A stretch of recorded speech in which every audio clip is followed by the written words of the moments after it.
When you are not a complete demon of a human being, it's hard for you to fathom that there are people out there who actually are, right?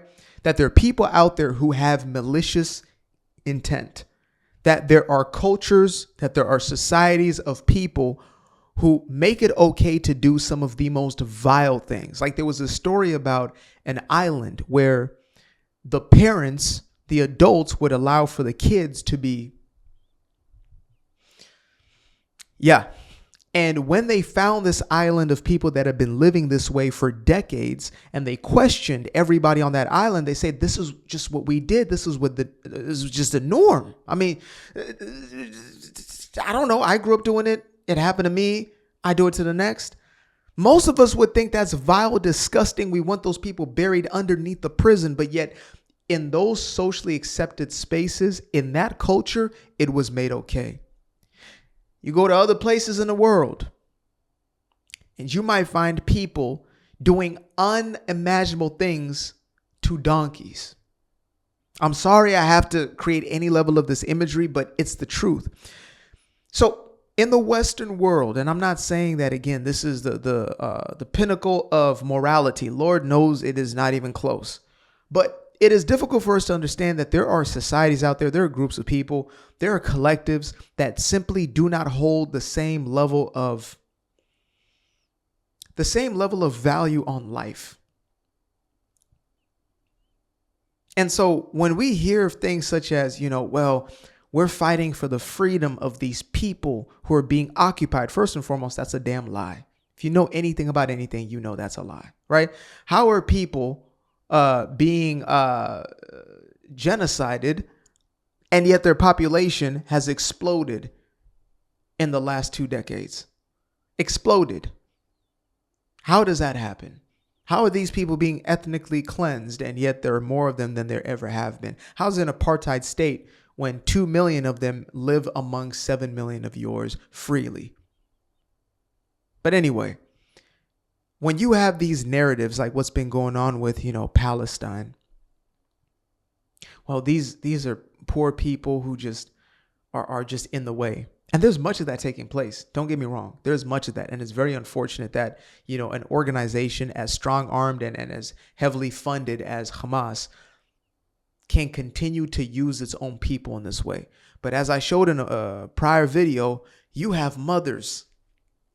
And this was in Iran. You had mothers holding up their children saying, my child is a sacrifice. My child is ready to lose their life on behalf of our cause, for Allah. Then you have an old school video. We used to think it was hilarious. I will die for Pakistan. I will lose my life for Pakistan. India will be destroyed. You have kids in Pakistan who want to destroy their neighbors because they don't share the same outlook on life, if you want to put it that way, the same foundational doctrine and theology. So I want to get into this video, which I came across. And again, I want to make sure I continue to give spotlights to those who are actually in these situations, who are living these realities, because we can say all we want. The mass media propaganda machine is definitely not going to say much of what's actually going on. They're going to sell a narrative with an agenda behind it. But when you hear directly from the people, it gives a different level of insight and understanding. So let's go ahead and do that, shall we? As a Muslim Palestinian, well, as I was raised a Muslim Palestinian, I'm no longer a Muslim Palestinian. I can tell you that we were raised that everybody fi dal blad, which means everyone for the sake of the land. They specifically breed to have fighters to kill. Specifically, Golda Meir said something. She said that, and I'm probably paraphrasing here, there will be no peace until Palestinians love their children more than they hate Jews. No greater words of wisdom have been spoken. No greater words of wisdom. So, before you go on, just parroting the mainstream media, do some research, look into the facts, read up on some history. I've come to realize, like, it's not that we don't have the information around us. It's that if it doesn't serve your already existing bias, your prejudice, your hatred, you're not going to look into it. And if you do come across it, you're going to look for ways to reinforce, because it's cognitive dissonance that's taking place. You have a deep conflict every single time you come across the reality of what is happening. And so you look to bury your head even deeper into the sand in order to alleviate yourself from that cognitive dissonance. It's, one of the most interesting ones is when people sit down, they have this Queers for Palestine thing, and they're questioned, like, do you understand what it means to be queer in Palestine? What, that this religion believes about people like you and what they would do to somebody like you in this region? And when they start to uncover and unpack it, you can just see the conflict, the fighting, the infighting that's taking place in a person's own psyche. And some of them will crack and be like, you know what, damn, I have to accept that because, well, especially when it's coming from somebody who is of color, right? It's always then. If it's a white dude, it's like, oh, you're a colonizer, shut up, your voice means nothing. But as soon as they hear it from somebody who's either a woman of color, even better, even greater than that, if you're a transformer yourself and a part of the alphabet community, they listen with more open ears, and the conflict is deep. You see it on them. So just imagine telling an entire movement, multis of hundreds of millions of these naive young people, that the thing you've been fighting for and bullying people over and on the internet fighting people over and in the streets literally physically assaulting people over, the thing that you have been defending is actually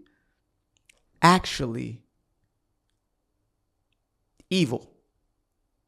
You're fighting for the wrong side. That when you stand up to have a Khalil Muhammad, brought back to campus, and you fight for him as a party, AOC, this is a man who is in literal support, who is handing out paraphernalia from Hamas. When you finally realize that you are in the wrong, it's like I can only imagine waking up post World War II, and you're like, wait.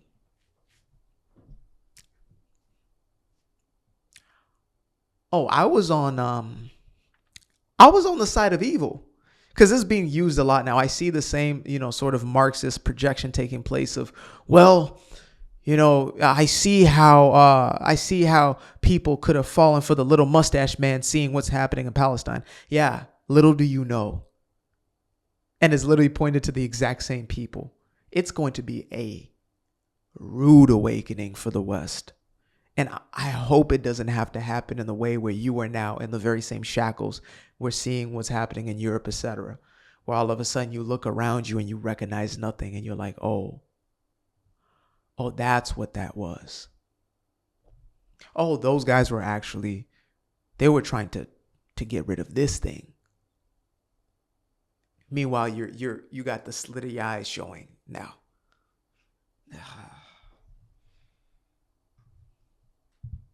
And understand, as somebody who was raised a Palestinian Muslim, the best solution for the area is a one-state solution. It is for it all to become Israel. All of it.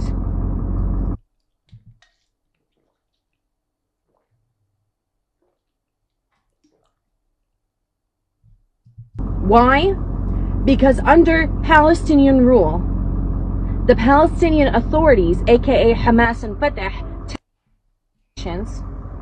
take the money that is designated for Palestinians. Palestinians get millions and millions and millions of dollars every year from the UN and from everybody else. They take that money and they build tunnels to get to Israel. They take that money and they buy rockets. They take that money and do pay to slay. All right. Meanwhile, your civilian Palestinians are not living a dignified life at all. At all. They have crappy hospitals, crappy schools that, by the way, only push jihad, and they have crappy living conditions. Women have no rights whatsoever. They're often used as human shields for the jihadi fighters. Children have no rights. You can, again, Google this. You can find their kindergarten graduations and they have their little 4 and 5-year-olds going on with little toy rifles.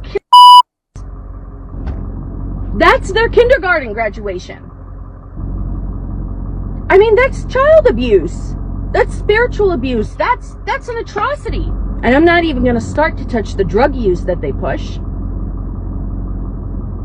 Israel is the only country in the Middle East where women have rights, where homosexuals have rights, the LGBTQ community has rights. I'm sorry, I have to say this, but I can't help but think to myself, there's one side of miseducation, misinformed, propagandized, and then there's another of just plain stupidity. I have to ask this question every now and then, a few times a day actually. Are there just a lot of stupid people?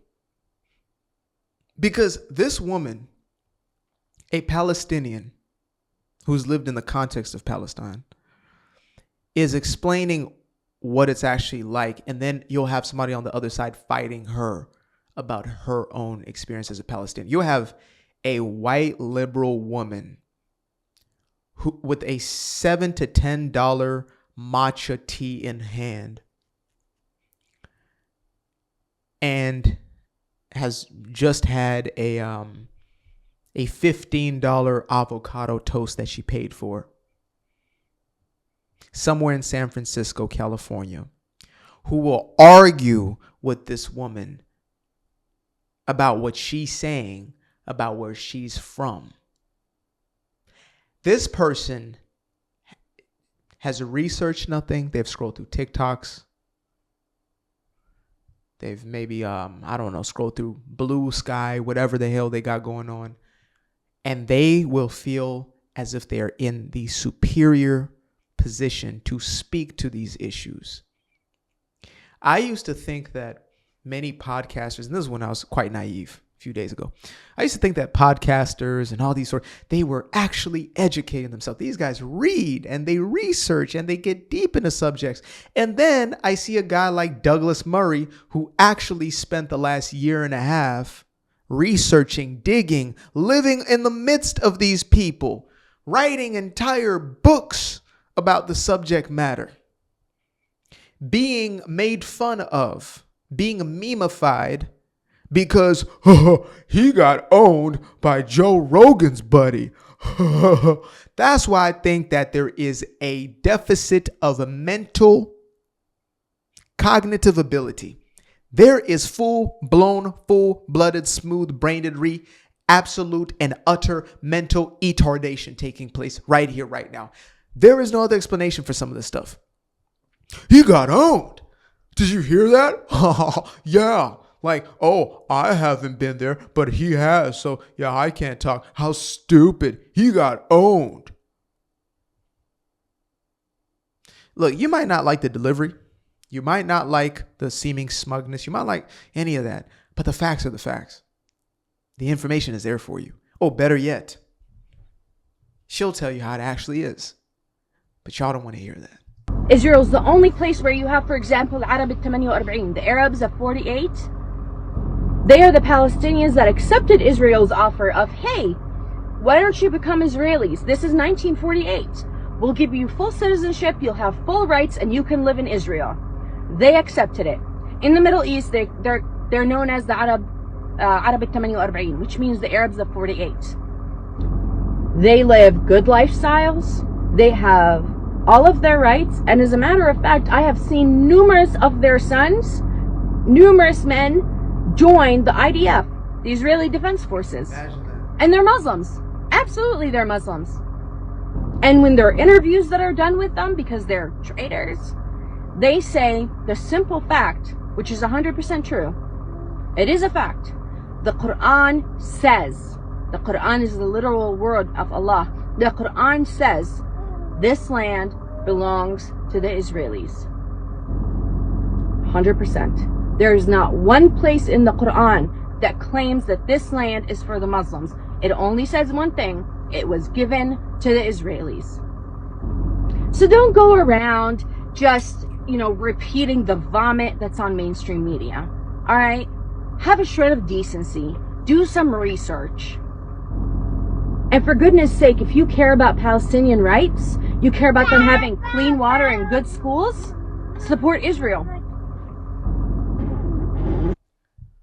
Free Palestine from Hamas. Free Palestine from Hamas.